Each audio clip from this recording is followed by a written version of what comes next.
Paris, de 1871 a 2023, ao tempo das cerejas. Por Mário Maestri. Mais a Eleste bien court L Temps de Cirises, verso da canção L Temps de Cirises, de 1866, de Jean-Baptiste Clement, Comunard condenado à morte em contumácia. Paris, domingo, 28 de maio de 1871.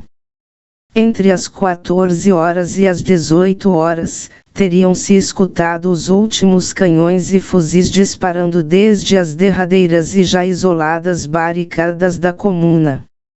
Em algumas delas, apenas 4 ou 5 populares resistem não raro até a morte ao assalto das tropas do governo de Versalhes. Impossível saber onde se concluiu a resistência. Os caminhards mortos em combate e fuzilados foram lançados em fossas comuns, as centenas de barricadas comumente formadas de grossos paralelepípedos foram desmontadas, as bandeiras vermelhas, arriadas e espezinhadas. La dernière barricade.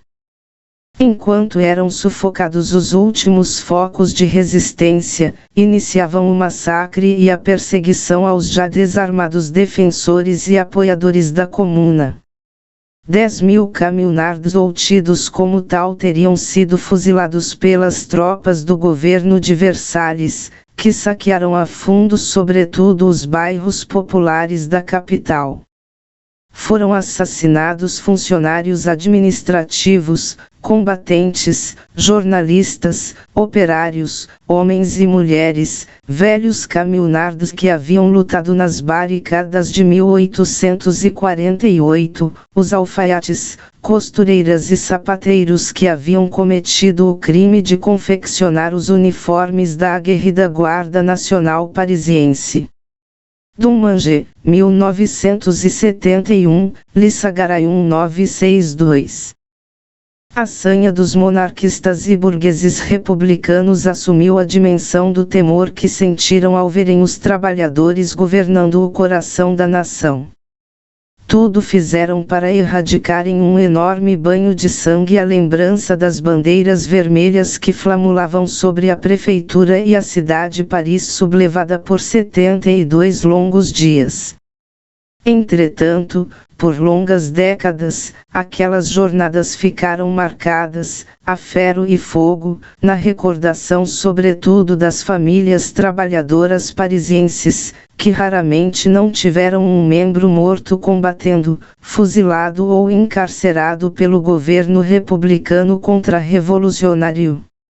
Uns 13.000 federados foram condenados a duras penas e enviados, em grande número, para as terríveis prisões nas colônias francesas de além-mar. Molière, 2014, Rougerie, 1964. Os lugares de culto da memória ficham os sentidos essenciais de sucessos que o tempo tende a dissipar a lembrança. No sábado, 27 de maio, alguns dos últimos defensores da comuna postaram seus canhões e levantaram defesas nos planos mais elevados do belíssimo cemitério Père-Lachaise, no coração de Paris. Ali, ao esgotarem as munições, travaram combate corpo a corpo, por entre as tumbas e monumentos funerários, que guardam ainda alguns vestígios daquele confronto.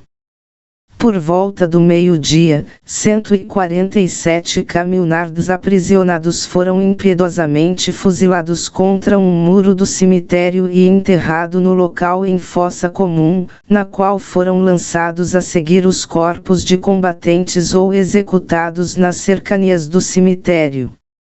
La Commune de Paris, Guérin, 1966.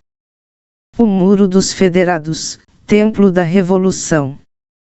Em 23 de maio de 1878, 2 anos antes da anistia dos camionards condenados, 25.000 trabalhadores parisienses e familiares, desafiando as forças policiais, desfilam silenciosamente diante do Muro dos Federados, portando uma rosa vermelha à lapela. Em 25 de maio de 1936, 500.000 manifestantes marcharam em homenagem à Comuna, chamados pelos partidos comunista e socialista, quando dos sucessos da Frente Popular, que prometia realizar, sem um governo dos trabalhadores, muitas das reivindicações dos camionards. L. Humanité, 25 de maio 1936.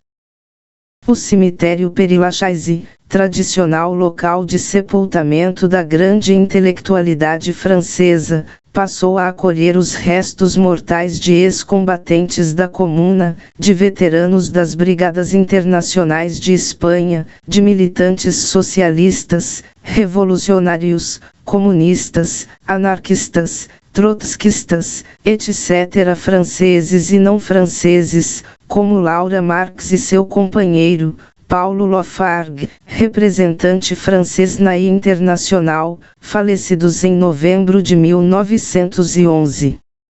Ali repousam as cinzas de militantes trotskistas mortos nas últimas décadas como Ernest Mandela, Pierre Franck, Pierre Lambert, Daniel Ben-Said.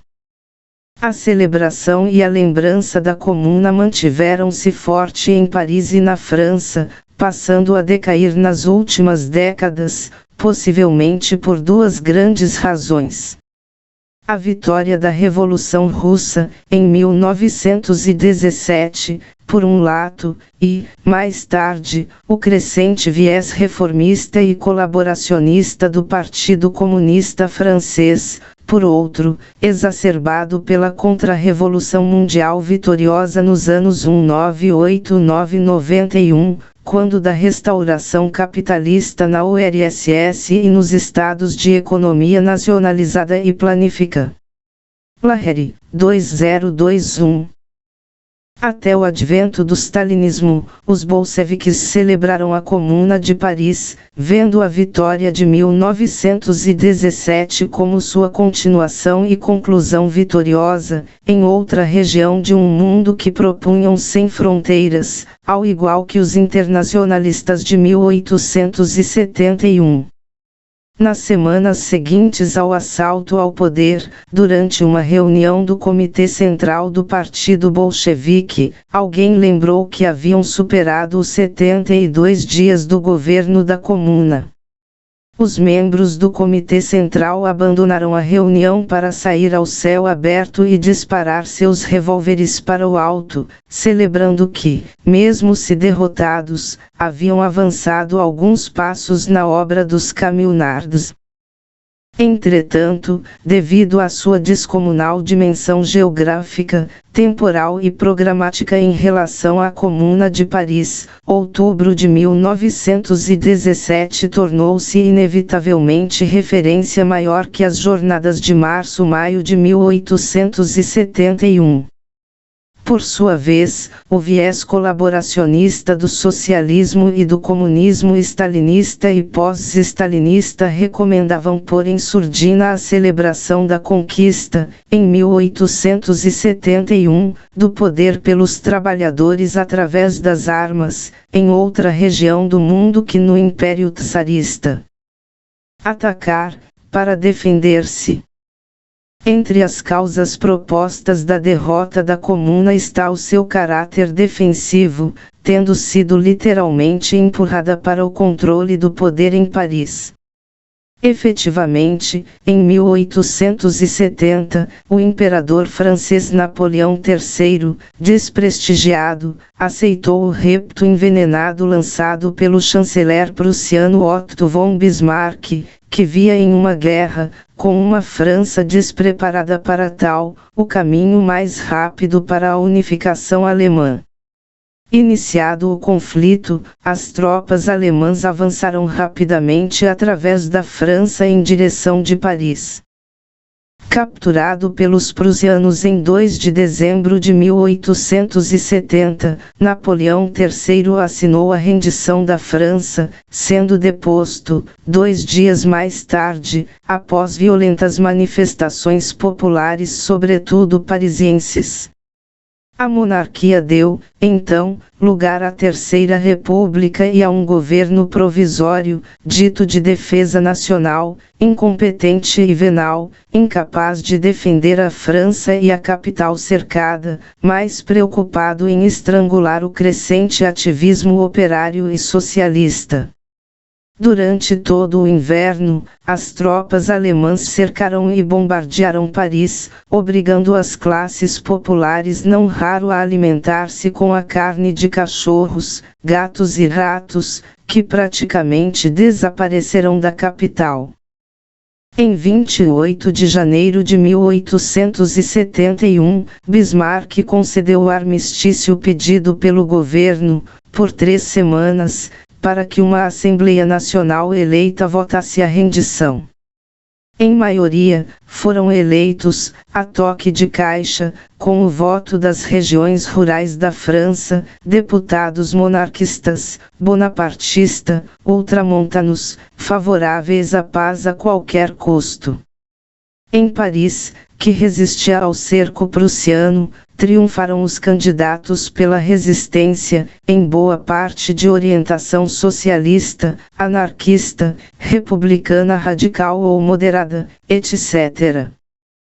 Adolf Chers, de 1797 a 1877, destacado historiador e republicano conservador e transformista, mandado ao exílio por Napoleão III, foi designado chefe do executivo do governo republicano pela Assembleia Conservadora recém-eleita.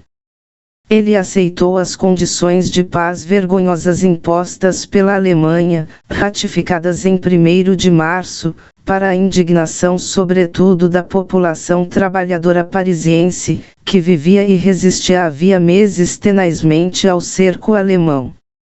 Chers aceitou conceder ao agora Império Alemão, sob o cetro de Guilherme I, uma indenização exorbitante, a entrega de importantes territórios nacionais e um humilhante desfile das tropas vencedoras no Champs-Élysées. Em 10 de março de 1871, a Assembleia Nacional Conservadora decide se estabelecer na aristocrática Versalhes e não em Paris, que define como capital da ideia revolucionária. Desde então, o governo de Chers passa a avançar todo tipo de medidas para enfraquecer e desarmar a população parisiense e, sobretudo, o coração da resistência da capital, formado por 70.000 pequenos artesãos e 450.000 trabalhadores, em uma população, antes da guerra, de quase 1.800.000 habitantes. Versalhes contra Paris. Em 17 de março, Chers determina que se retirem de Paris seus mais de 200 canhões, pagos em grande maioria pela população da cidade. As tropas se negam a disparar sobre os parisienses que se opõem à entrega dos canhões. 2 generais que comandam a expedição são executados. Com o abandono geral da capital pelo governo de Chers, que se refugia também em Versalhes, a população parisiense, nesse momento dominantemente trabalhadora, defrontam-se com a necessidade de formar um governo seu. Então, a França se divide em 2 poderes, um, popular e revolucionário, no interior dos muros de Paris, representado pela Comuna, e outro, conservador e contra-revolucionário, sediado em Versalhes, dominando o resto da França não ocupada pelos prussianos. Inevitavelmente, um deles se deve sobrepor ao outro, para subsistir. Em 26 de março, são eleitos 92 membros do Conselho da Comuna, por 52% do eleitorado parisiense, em uma cidade fortemente desertada pelas classes endinheiradas, devido ao cerco e à agitação popular e revolucionária da capital. Mesmo assim, são eleitos em torno de 20 deputados claramente conservadores, que também abandonam precavidamente Paris. O parlamento comunal funcionará com 70 deputados, sobretudo republicanos moderados e radicais, jacobinos, blanquistas, anarquistas, maçons, internacionalistas, ou seja, marxistas.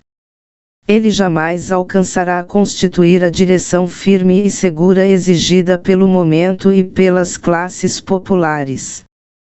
O Conselho Geral da Comuna se divide em uma minoria, que propõe uma república claramente social, e uma maioria, que defende uma república política, com sensibilidade social. Ele inicialmente vai tentar negociar com o governo de Versalhes, que se mobiliza para esmagar a Revolução dos Trabalhadores.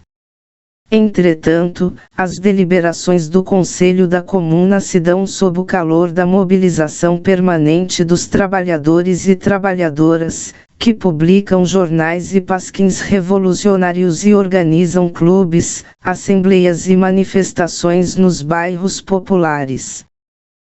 As medidas tomadas pela Comissão Executiva da Comuna tinham um teor fortemente plebeu e popular. Decreta-se a nulidade dos aluguéis não pagos durante o cerco, suspende-se a venda de objetos penhorados, votam-se medidas em defesa dos endividados, decreta-se pensão aos familiares dos mortos na defesa de Paris, decide-se pela ocupação de residências vazias em favor dos bombardeados, tabela-se o preço do pão e se estabelece a venda pelo governo de alimentos. São tomadas medidas políticas, econômicas e simbólicas importantes. Determinam-se a possibilidade de revogação permanente e o mandato imperativo dos parlamentares e funcionários eleitos, entre eles os juízes e os servidores da justiça, todos pagos, ao máximo, com o salário de um operário especializado. Concede-se a nacionalidade para os estrangeiros que defendem a comuna, impõe-se a separação da Igreja e do Estado e a nacionalização dos bens eclesiásticos. A Guerra dos Símbolos. No terreno simbólico, adotam-se a bandeira vermelha como símbolo do novo governo, renegando a tricolor, e o calendário republicano e laico da Revolução de 1789. São destruídas a Casa de Chers, a Coluna de Vendôme, a Igreja de Breia, o Confessionário de Louis XVI. Durante os combates, são incendiados outros símbolos do poder conservador, como os Palácios das Tulherias e da Justiça e a Prefeitura de Paris, sem o mimimi da nossa dita esquerda, contrária a qualquer ataque ao acervo arquitetônico histórico conservador brasileiro. Mesmo a pena de morte tendo sido abolida, são executados diversos reféns, sobretudo altos membros da odiada Igreja aristocrática, quando da Semana Sangrenta, após a execução de Camilnard pelas tropas de Versalhes. No plano econômico, entregam-se as manufaturas abandonadas a cooperativas de trabalhadores, decreta-se a jornada de trabalho de 10 horas, substituem-se as agências privadas de emprego por empresas públicas, determina-se o fim das multas patronais dos trabalhadores, se institui salário mínimo para certas atividades, se proíbe o trabalho noturno aos padeiros. São aprovadas a educação pública, laica e gratuita e escolas noturnas mistas, medidas que a breve vida da comuna impede de serem realizadas. Institui-se o casamento simplificado e gratuito. Determina-se a plena liberdade de imprensa. Os jornais claramente contra-revolucionários, quando fechados, aparecem sob outros títulos. O voto e os cargos públicos permanecem restritos aos homens, realidade defendida pelos anarquistas seguidores de Pierre-Joseph Proudhon, 1809-1865, misógino e machista, e combatida duramente pelos internacionalistas e internacionalistas, marxistas. Entretanto, como na Revolução Francesa, em 1789, foi enorme a participação das mulheres trabalhadoras e populares, que, desta vez, em 1871, lutaram também nas barricadas. Em 11 de abril, Nathalie Lemel, de 1827 a 1921, encadernadora e sindicalista, e Elizabeth Dmitriev, de 1851 a 1918, intelectual russa, ambas internacionalistas, fundaram a União das Mulheres pela Defesa de Paris e o Cuidado dos Feridos, no Café da Rua do Templo. Uma e outra teriam combatido, durante a Semana Sangrenta, em barricada, à frente de um pelotão de 50 mulheres. Nathalie, presa, foi deportada para a colônia francesa da Nova Caledônia. Elizabeth alcançou a escapar da repressão. Duas praças do coração da capital francesa portam hoje o nome dessas incansáveis caminhardes e internacionalistas. A associação, que teria reunido 300 mulheres, reclamava-se do feminismo e defendia reivindicações das mulheres operárias, propondo retomar a tradição de 1848, sufocada pelo Segundo Império. A associação e mulheres trabalhadoras e populares que participaram ativamente da comuna, nos clubes dos bairros populares, alguns deles exclusivamente femininos, exigiam a igualdade dos salários, a formação de creches, o reconhecimento do casamento livre. Elas foram destemidas enfermeiras, padioleiras e combatentes quando da Semana Vermelha, portanto fuzis e acionando canhões, com tal destemor que foram denominadas pejorativamente por Versalhes de petroleuses incendiárias. Após a derrota, a tradição e relatos se referem às outras mulheres, da aristocracia e da burguesia, que, elegantemente vestidas, chegaram ao extremo de furarem os olhos de prisioneiros e vendidos acorrentados e feridos com as pontas de suas sombrinhas elegantes. Valat, 2019. A comuna teve igualmente pouco tempo para se estabilizar e consolidar, sem jamais se decidir a construir um exército profissional e defesas pertinente de Paris, para caso de uma invasão, dominando as defesas estáticas e pouco articuladas das barricadas. Thiers obteve de Bismarck que fossem libertadas importantes tropas franceses, o que permitiu lançar contra Paris 130.000 soldados bem armados e treinados. Em 2 de abril, iniciam-se os combates, substituindo-se as tropas de Versalhes às prussianas no ataque das defesas de Paris.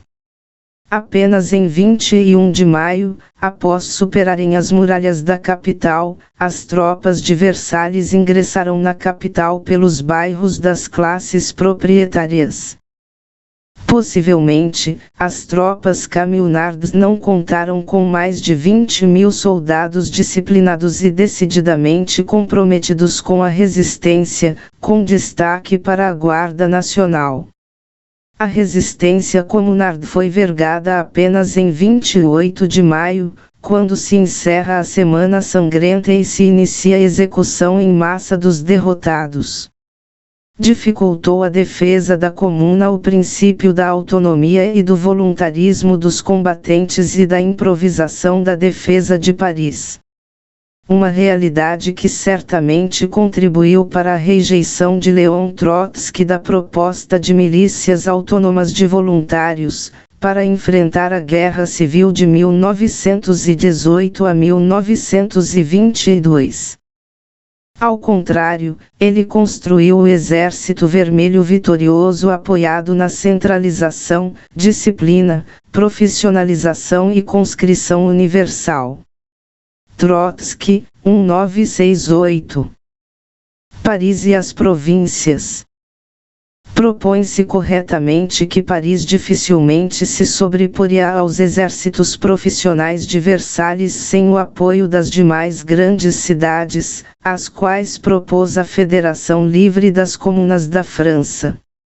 Uma proposta que percorreu o país, com indiscutível recepção, mais do que comumente proposto, sem porém conseguir incendiar as grandes cidades das províncias. Antes mesmo da Comuna, em Lyon, em 4 de setembro de 1870, proclamou-se a República e ocupou-se a prefeitura, substituindo-se a bandeira tricolor pela vermelha. Com a queda de Napoleão III e a instalação da Terceira República, aquela comuna foi dissolvida, sendo que seus setores de esquerda tentam restabelecê-la, 2 vezes, terminado por levantar barricadas e enfrentar militarmente as tropas republicanas conservadoras, em 30 de abril. Les Caminhos en Province, 1 e 2. Entre setembro e outubro, a República foi proclamada em Lille, Dijon, Bordeaux e em 11 outras cidades. Em Marsella, em 1º de novembro, a prefeitura foi ocupada por um comitê revolucionário, expulso após alguns dias. Em 5 do mês seguinte, uma tentativa insurrecional foi reprimida em Rouen. A proclamação da Comuna, em Paris, em 18 de março de 1871, repercutiu igualmente na província. Em 25 a 27 de março, a Guarda Nacional proclamou a Comuna de Toulouse.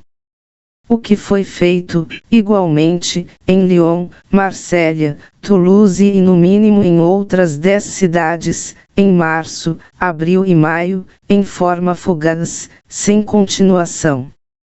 Les Caminhos en Province, 1 e 2.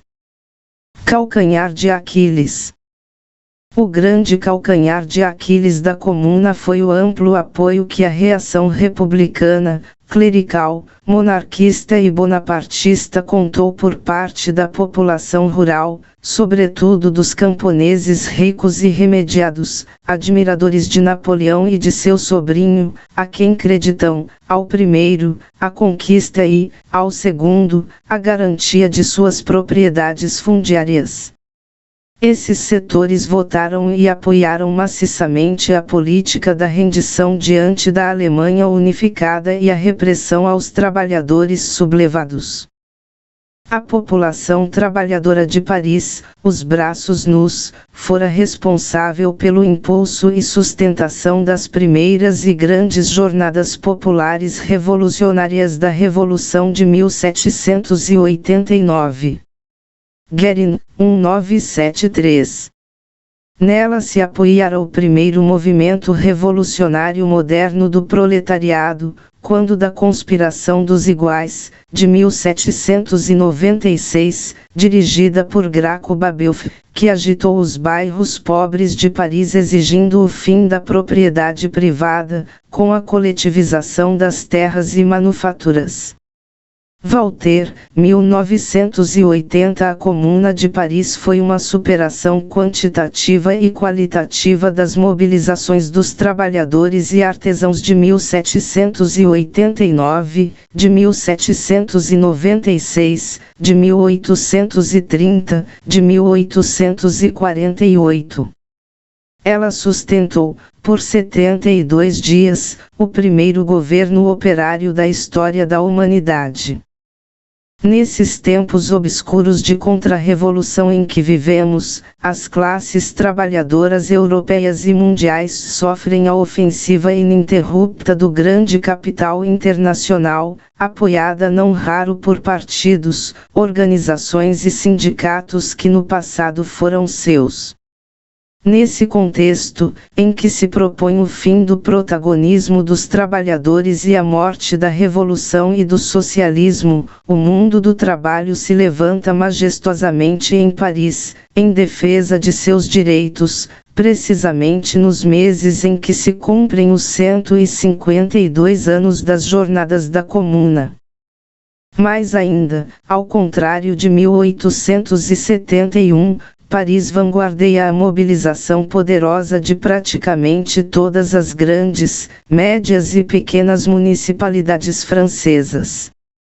Essa mobilização portentosa das classes trabalhadoras e populares francesas mostram, à Europa e ao mundo, a universalização das relações assalariadas e a indiscutível condição dos trabalhadores de completar e avançar no caminho aberto pela Comuna, em 1871, e aprofundado por Outubro, em 1917, em direção de um tempo que será sempre das cerejas.